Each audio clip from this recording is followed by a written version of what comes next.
Benvingudes i benvinguts. Comença el Parlem de Llengua, un espai de conversa promogut pel Servei de Política Lingüística del Govern d'Andorra, que vol donar veu a aquelles persones que han dedicat part de la seva vida o bona part de la seva vida a estimar i a promoure la llengua del país, el català. Avui ens acompanyen dues persones que ens ajudaran a parlar dels inicis de l'ensenyament reglat en aquest país. D'una banda, Montserrat Badia, filòloga i advocada.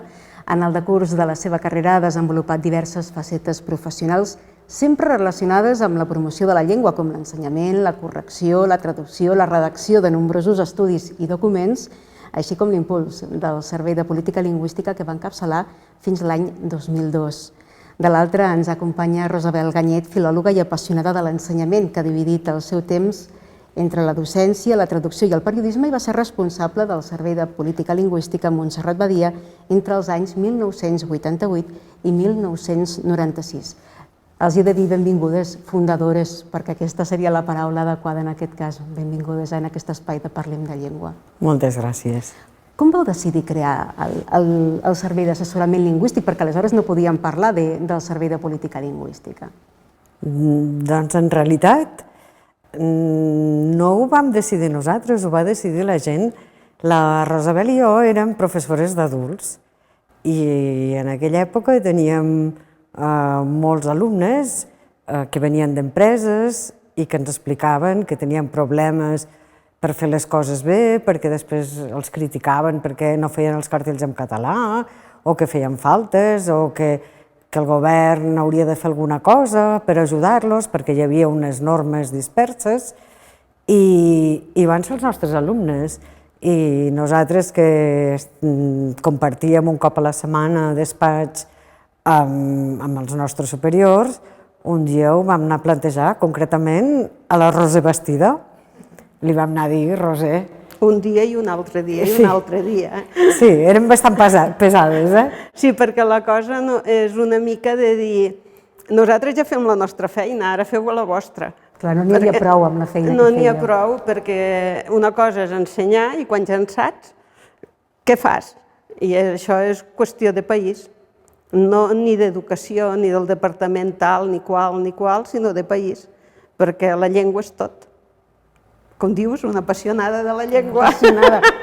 La qüestió és que vau estar insistint fins que realment va ser una necessitat compartida o una voluntat compartida. Vam ser molt pesades i un dia ens van dir va, si us hi poseu a mitja jornada, aquest curs només feu mitja jornada de classes i inicieu alguna cosa, no es deia ni servei ni res, una unitat, amb un racó allà amagat. Directament vam dir que no, perquè una cosa és treballar a l'educació, que tens vacances, i una altra cosa és treballar fix, perquè nosaltres treballàvem de tarda, és a dir, que preparava de tarda i nit, de manera que tenies el divendres festa, el dissabte festa, el diumenge festa, Nadals, Pasqües, tot això. I tot de cop havies de passar a prescindir de totes aquestes coses, d'estar-te tancat, de no veure alumnes, de quedar-te tot tancat en un espai, i vam dir no, nosaltres no, que ho faci el qui vulgui. I vam dir o vosaltres o ningú. I aleshores van haver de passar davant. De totes maneres no devia ser fàcil, perquè no hi havia cap referent previ, és a dir, era ben bé muntar un servei del no-res. No sé si us vau inspirar en algun servei català o d'algun altre indret. Realment no, va ser el punt de partida? No, la necessitat. Nosaltres veiem molt clares les necessitats i quines coses havíem de promoure perquè el govern s'hi fixés i fes alguna cosa de manera que fos real, que no fos una cosa que es quedi tancada amb els papers, sinó que...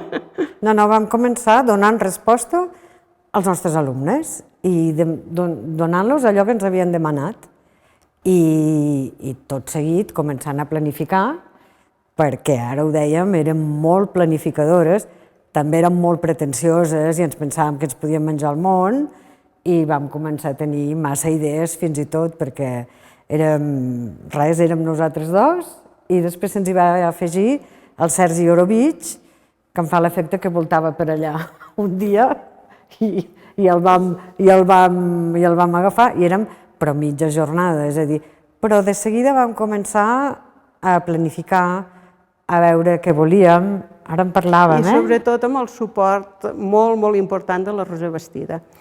Vull dir que va ser ell, va dir, feu, i no teníem cap consigna, o sigui, gastar diners no, però a part d'això, i ens van deixar una taula amb un despatx petit, i que hi havia un informàtic, i una persona meravellosa. I aquest informàtic era a la seva taula de reunions, i ens va admetre, i nosaltres estàvem aquí i ell estava allà. I eren com a mons molt separats perquè nosaltres no sabíem res d'informàtica, i ell, doncs això de la llengua sí, però estava com a separat. I ens vam anar fent amics i vam decidir fer el 63, que és un trivial de llengua amb coses d'Andorra, i que tu te'n recordaves d'una... Sí, jo que no recordava ni que haguéssim fet el trivial, que és veritat que es deia 63, quan ella m'ho ha ensenyat he recordat una pregunta molt estúpida, que era un riu diürètic, i aquí a Andorra hi ha el riu d'Orina Amunt, i aquesta era una de les respostes. Pots contar les preguntes que hi devia haver. Ara voldríem veure quines preguntes hi teníem, perquè no... Aquell devia ser un joc pioner a l'hora de donar a conèixer el català dins del país. Se n'han fet moltes iniciatives, abans en parlàvem de les diferents campanyes que s'han impulsat i que han ajudat a donar a conèixer la llengua i a fer-la servir, sobretot, perquè m'imagino que l'objectiu últim és sobretot que la gent se la faci seva i la faci servir. De quines n'estan més orgulloses? Anava tot encaminat, perquè també una altra obsessió nostra era que les coses que sortissin oficials sortissin sense faltes. I aleshores també s'havia de fer una campanya i convèncer, era una mica perquè eren bastant simpàtics, i a base de ser simpàtics no ens feien pesats, perquè eren molt pesats. I perquè moltes de les normes, clar, la gent si està molt acostumada a dir una cosa d'una manera i canviar-la els costa molt. I vam veure necessitats a diferents àmbits, vam veure l'esquí, vam veure els restaurants, vam veure l'èxit administratiu, i de cada una d'aquestes coses, i també conservar la llengua d'Andorra, les paraules que tots els andorrans saben, però que, clar, hi ha noves generacions que potser no saben. I tot això, i les campanyes. Les campanyes, la que parlàvem fa una estona, hi havia aquella campanya que vam fer No et tallis, que la vam fer en un moment, tu recordes quin any la vam fer? Suposo que devia ser el 90, una cosa així. En aquell moment heu de pensar que No et tallis, ja ho sé que he vist des d'ara, fa riure molt, però era argot, tractava de tu. I ara que deies això de Catalunya, a Catalunya passaven per la norma, us en recordeu? Sí, i tant, i tant. O sigui, ells estaven amb l'etapa de no es diu bussó, no es diu bústia. I nosaltres vam decidir superar aquesta etapa. Vam dir, escolta, que es digui com es pugui, però que es digui. Que es digui. I llavors vam atrevir-nos amb aquesta campanya. També s'ha de dir amb descàrrec de la majoria dels nostres superiors que sempre van acceptar, de vegades mirant-nos com pensant aquestes estan boges, però sempre van acceptar les nostres idees. Una altra campanya sonada la va fer el Terrat, l'Andreu Bonafuente i companyia, que començaven a ser coneguts, però ja us podeu imaginar que ara no vindrien a fer una campanya per nosaltres. Potser va ser el Servei de Política Lingüística. A la millor, sí. Els que els van, no? Ara no se sap mai, no se sap mai què és el que fa que algú agafi embranzida, això no se sap. Potser sí. Doncs amb ells vam fer una campanya molt divertida també, que era pels grans magatzems, que era... Ens va agafar molt en aquella època, anar molt ràpid, una altra per les perruqueries, que vam dir a la pelo en català, i expressament vam dir la pelo, perquè la gent anava a la pelo.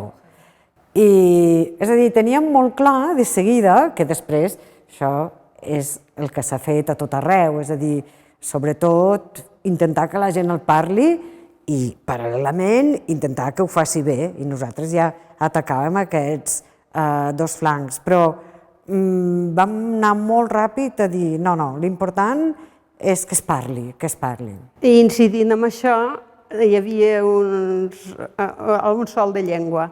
O sigui que si tens una llengua tan maca, ostres, Aprofita-la, no? Aprofita-la. Fins a quin punt són realment efectives les campanyes? Perquè és cert que en veiem sovint, però també és cert que la manera en què estem organitzats en aquest país i la manera en què funciona el mercat de treball, veiem que la gent, doncs hi ha molta rotació als llocs de treball, costa molt que les persones que tenen de cara al públic siguin catalanoparlants o que vulguin fer el pas de parlar en català, molt sovint venen de fora, de territoris de parla catalana, i per tant encara aquest és una dificultat afegida.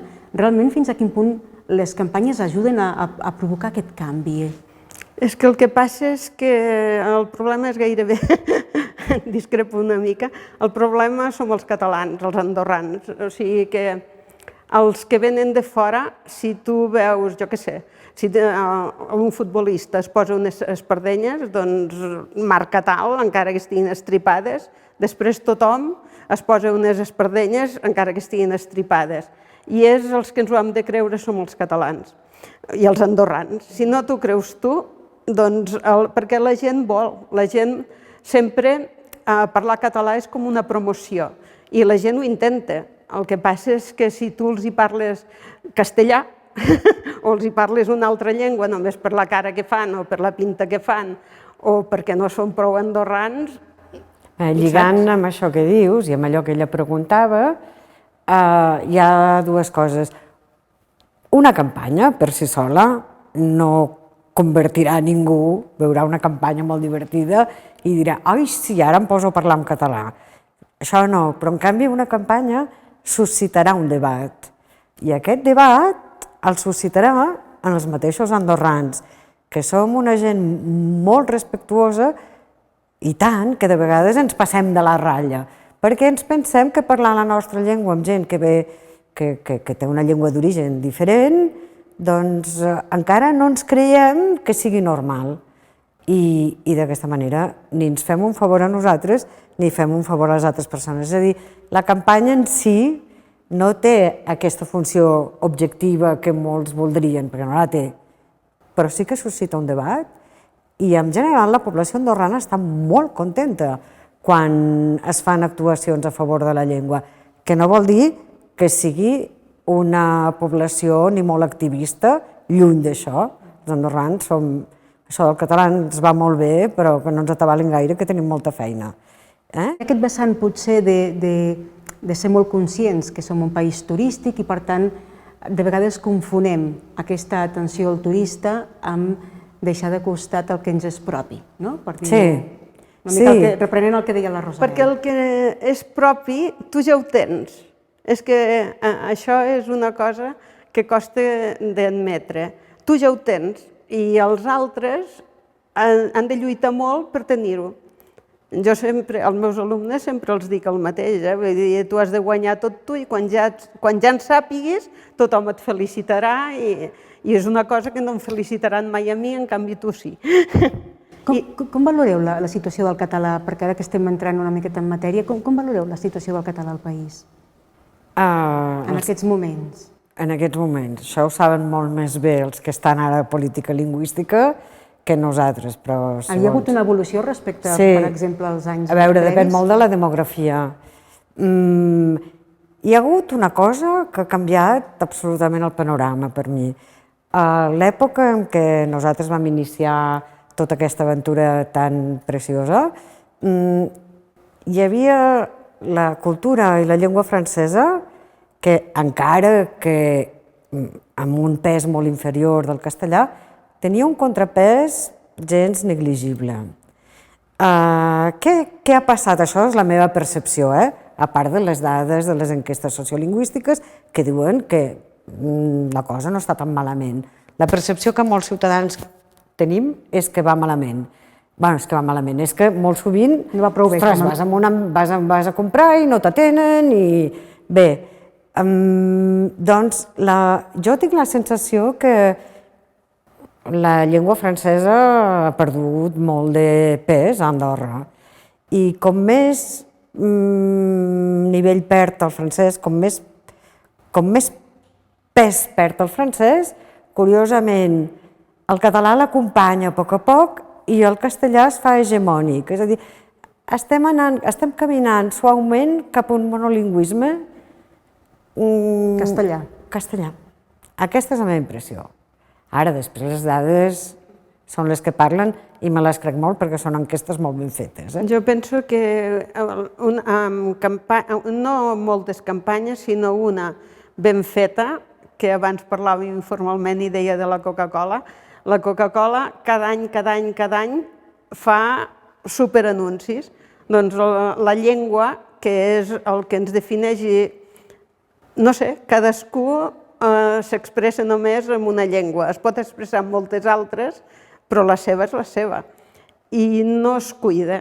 I jo penso que així com es promociona la neu, el no sé què, el no sé quantos, jo què sé, quan entres al país, per qualsevol lloc que hi entris, doncs hi hauria d'haver almenys alguna temporada cada any, doncs una promoció d'aquí parlem català, però divertida, no una cosa de posa't les piles, sinó no posa't les piles no seria un mal eslògan. No, perquè posa't les piles és culpa teva, sinó no et tallis, llança't al català que t'esperem a la neu, doncs t'esperem també amb els braços oberts. Però cal que ho fem. Tot això està molt bé, però si quan ens ve algú amb un color de pell diferent o massa ros, li comencem a parlar en castellà o en francès, nosaltres, ja no cal que es llanci ni que no es talli, no serveix de res. És que sempre també hi ha d'haver una conscienciació.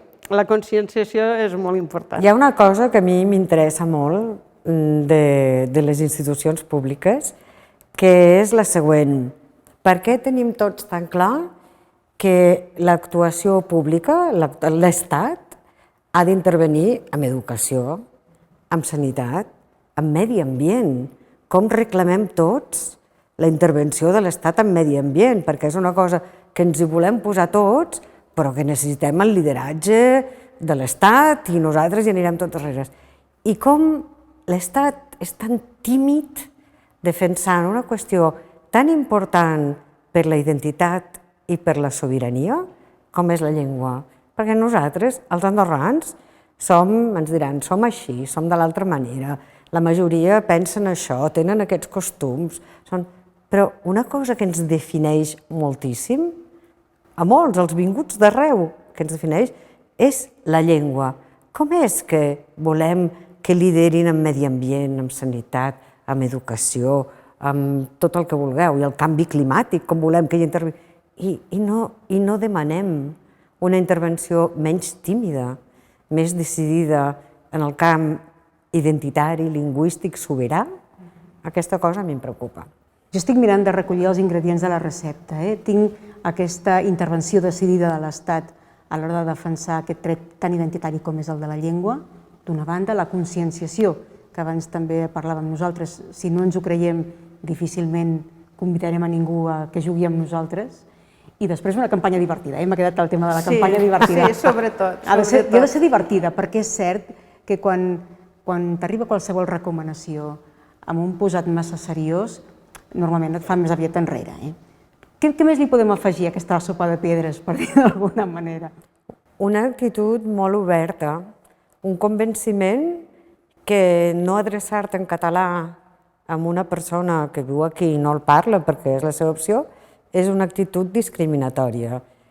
Aquesta és l'actitud oberta. Una de les coses que passa molt, és una persona, vaja, ha passat molt, és una persona que no és una russa, una francesa, un pakistanès, que no sap castellà. I aleshores ve aquí i, sobretot si és universitari o així, abans s'ha mirat alguna cosa i diu, va, aprendré català, i arriba aquí i tothom li parla en castellà, que és una llengua que no sap i que ha d'aprendre al carrer, perquè no en té ni idea I això és molt, molt sovint. Passa molt sovint i va. Un altre, jo estic totalment d'acord, aquest és un problema important. Un altre ingredient fonamental, la unitat. La unitat. El que no pot ser és que això del català, escolta, ja que se n'ocupi el govern, que ja tenen allà, ja n'hi ha uns que s'hi dediquen, i nosaltres ens dediquem a la neu, a les escoles, o buscar la transversalitat. O a fer carretera. No, perquè és que això és una qüestió transversal. I quan dic unitat, no parlo només de ministeris diferents. Parlo molta gent que ens pugui escoltar en un moment donat veurà que durant gairebé tot el segle XX, fins a l'aparició del govern, fins als anys 80, els qui es dedicaven molt i tenien molta preocupació per aquestes qüestions eren els comuns també, que són autèntics dinamitzadors culturals, que organitzen, que en saben molt, fan moltes coses. En català no veiem més res, tu. Tenim teatre, tenim exposicions, però us heu fixat que abans eren ells els que deien, escolta, jo a la meva parròquia que quedi clar que aquí els cartells s'hauran de fer en català. Ara, com que ja hi ha un servei allà que sembla que fa coses, els altres no cal que ens n'ocupem. I la població? Critiquem el govern, és que no fa res el govern. Jo ho acabo de fer fa un moment. És que som nosaltres, és que som tots. Ara fa cosa d'un any va sortir una iniciativa, de fet ciutadana, que el que demanava era que es vinculés en certa manera els permisos de residència i treball amb un cert grau d'aprenentatge i que s'apliquessin sancions o que no es fessin renovacions dels permisos de residència a les persones que hi aportaven un cert temps al país i que no havien avançat en la formació o en l'adquisició del català, per entendre'ns. Són gaire partidàries d'aquest tipus d'iniciatives? Jo penso que hi han de ser, però acompanyades de la conscienciació. Dic sempre el mateix, perquè després de l'assessorament jo he seguit amb català i tinc alumnes o sigui, tota la meva feina de tota la vida ha sigut donar classe a persones que no saben català des de zero. I aquesta gent, per molt que vulguin, els costa molt de trencar, de parlar català perquè la gent no els en parla. O sigui que, d'alguna manera, el català se sent molt ofès quan li expliques això, però és la realitat. I per això jo penso que unes grans campanyes són imprescindibles. No aconsellables, sinó absolutament imprescindibles. Jo, a veure com ho diria ben dit. Acompanyada de la legislació. Això de la mà forta hauria de començar amb nosaltres. Sí. Abans d'arribar a aquest punt, dir, escolta, no podem exigir a un estranger que comenci a parlar català de seguida si només d'arribar nosaltres li parlem en castellà. Llavors, em sembla que és un pas que és possible, però primer hem d'incidir molt més amb els andorrans. Però la llei d'ordenació del català ja existeix, de fet, ho coneixem prou bé. Sí, i s'ha de complir, I s'ha de complir. S'ha de complir, però jo penso que el component lúdic és molt important. Vull dir que tu et creus, fas coses que no et penses... Això dels texans estripats, vull dir, és una cosa que ho fa tothom i tothom està encantat de la vida. Doncs te l'has de creure i la conscienciació és, jo penso, que grans campanyes i aquestes grans... I a més és que estarà content tothom, perquè és una cosa que no s'hi dedica diners. Vull dir, és com que ja ho tenim, no s'hi dedica diners. I fermesa, Rosabel, i fermesa. És a dir, no es tracta d'arribar, doncs ara el qui no tingui o no estigui estudiant a aquest nivell, perquè és igual, sempre es pot fer una trampa, no. Fermesa amb les coses bàsiques, que és el que no tenim. i s'hi pot arribar. I si la llei disposa que hi ha d'haver unes sancions, primer fer totes les passes possibles perquè no s'hi arribi. Però de vegades... Ara que recordàvem sí. Un incís, només, que de totes maneres hem avançat molt, perquè hi ha un servei que érem 2 i després 3, ara té aquest casalot, no? Ha estat una taula a un hotel, Vull dir que... Això és molt injust, Que mirant enrere, doncs realment el país o el qui sigui ha treballat molt també. Llançarem un cable. I s'ha de dir que sort que tots aquests serveis petits són molt dinàmics, que van amb la... com ho érem nosaltres en aquell moment. Tenim un cert orgull, també, ens posem una mica així... Vam fer moltíssimes coses amb pocs recursos. I amb pocs recursos. I amb molts pocs anys i estem molt contents. Amb la perspectiva del temps, la llei té mancances, com les manarien? Bé, hi ha una cosa que és natural, que és que la llei no podia preveure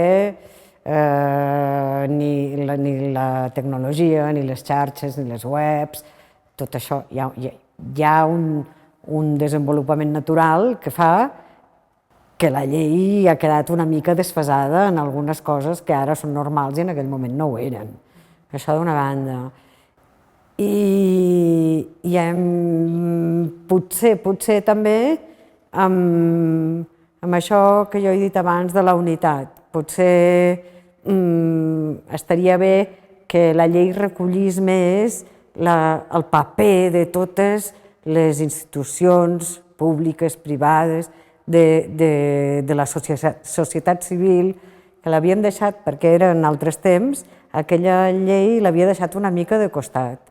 I els canvis, grans canvis, els fa la societat civil i després les institucions que els hi donen suport. Sí, és que ha avançat molt, vull dir que amb aquests 20 anys, per entendre'ns, no hi havia informàtica i ara n'hi ha, no hi havia Google, no hi havia xats, no hi havia... Nosaltres vam descobrir el fax. El fax va ser la cosa més moderna. Ja no existeix. El vam descobrir i ja no existeix. La cosa més moderna perquè estàvem a Prada Casadet i des de govern ens passaven les coses i sempre dèiem però això, que és molt important, ho hem de guardar. I després deies, no, clar, si tu quedes. Però vull dir que, clar, passar que el xat fos, una cosa... Quan vam passar la Prada Casadet, teníem un ordinador perquè érem 3 o 4. Més estudiants que teníem. Als estius i així, però l'ordinador estava com en un lloc per ell. Com la ràdio, no? Sí, semblava, sí. Li faltava el moble, sí. I llavors tothom treballava a la seva taula i quan havia de consultar alguna cosa s'aixecava i anava a l'ordinador. Tampoc hi havia telèfon mòbil, és que totes aquestes coses sembla la prehistòria, però fa 20 anys. Però per això que... I el futur? Com el veuen, el futur? A mi m'agrada ser optimista. Bé, sí. El futur sempre és millor que el passat, sempre. També per la llengua, sí? També, perquè hi ha molta gent que parlem la llengua perquè l'han parlat sempre i és una qüestió de prestigi. Per qualsevol persona que no parli català, és una qüestió de prestigi parlar català i de satisfacció i de pujar un grau a l'escala social perquè és com un descobriment i fer-se la seva, doncs és... Jo sempre dic que és com patinar. O sigui, que quan comences a patinar, doncs caus i et sents insegur i vas malament, però quan patines, vull dir que et sents això, vull dir, et sents satisfet, et sents comprès, et sents ciutadà d'un país, et sents adaptat, totes aquestes coses i en fi. Jo també soc optimista. Sí. Ho soc normalment, però és cert que som, en general, la caricatura de la gent que ens dediquem és que tot va molt malament, que tot... A mi em sembla que si els andorrans fem un xip, hi ha molta predisposició per la gent que no parla llengües, no parla la nostra llengua, i ho podem fer, és tot factible. Hi ha molt dinamisme, molta gent jove que també està motivada. Jo sóc optimista. I també fa una certa gràcia parlar el nostre català, saps? Vull dir que hi ha el català que parlen a Barcelona, hi ha el català que parlen... Doncs parlar el nostre, doncs jo penso que també és un orgull. Jo avui em quedo amb aquesta recepta, feta d'una banda de conscienciació de forma transversal de tots els poders públics, de l'administració pública, per tal de treballar junts, plegats, per tirar endavant la llengua. De l'altra, aquesta conscienciació també de la ciutadania, perquè no serveix de gaire que l'administració pública hi aboqui molts esforços i després la gent del carrer no se la fa seva. I després em quedo amb les campanyes divertides. I abocar-los. I les campanyes divertides. Montserrat Badia, Rosabel Ganyet, moltíssimes gràcies per ser avui amb nosaltres en aquest Parlem de Llengua. Moltes gràcies a Moltes vosaltres. gràcies. Jo només voldria dir que hi ha un gran equip ara al Servei d'Assessorament Lingüístic que es diu política lingüística, però és igual. Tu ho fas com en els vells temps. Que moltes gràcies. I jo confirmo, Doncs queda dit. Ens retrobem ben aviat per continuar parlant de llengua.